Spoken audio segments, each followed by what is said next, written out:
If you're going to do something dumb, make sure you do it well enough that it is going to withstand the test of time.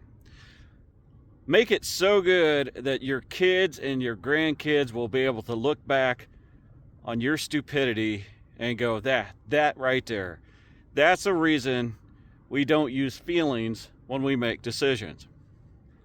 Let me explain. I was on Facebook Marketplace. Should stop right there. And there was a shed there, and it looked really cool. It's 12 by 24, and they redid the inside. It looked amazing. So I thought, hey, that could be kind of cool. So I messaged a guy, asked him a couple questions, and right off the bat,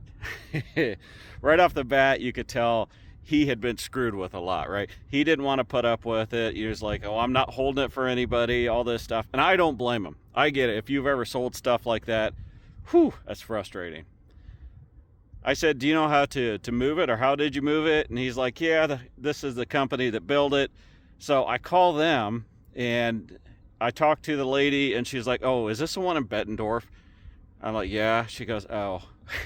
So there again, they've had every person that was interested in this, would call them up, and they go, hey, how much? And they throw them a quote, and then they would complain about it being too high. So the seller, he's fed up with the thing. The transport guy, he's fed up with the thing. So then I take my wife over to look at it. Now, my wife and I were a pretty good team.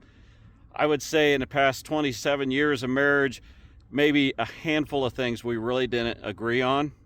This is one of them. She liked the shed, but when I said, hey, I want to put it here behind the new shed, she's like, no, and no. So we go round and round. And she goes, well, you're just going to do what you want to do anyway. And I thought, it kind of sounds like permission. So not only am I having this shed delivered here, but I had concrete poured. Because, if you're going to do something based off of feelings and emotion, because I have no purpose for this shed. I've got ideas, but everything else we buy on the farm, it's like, all right, what's a return on investment? What's it used for? Not this one.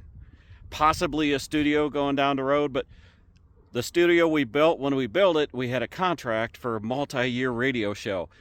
I don't even have a concept here. So this is me, just because I have a feeling. It's going to be here. It's going to be a monument to my stupidity. My future grandkids are going to come out and go, what is this? Why is this here? Well, because your grandfather's stupid. I'm ready for that. But it's like I reached a point where I can't turn back. I got to push through this. So I appreciate your support. God bless.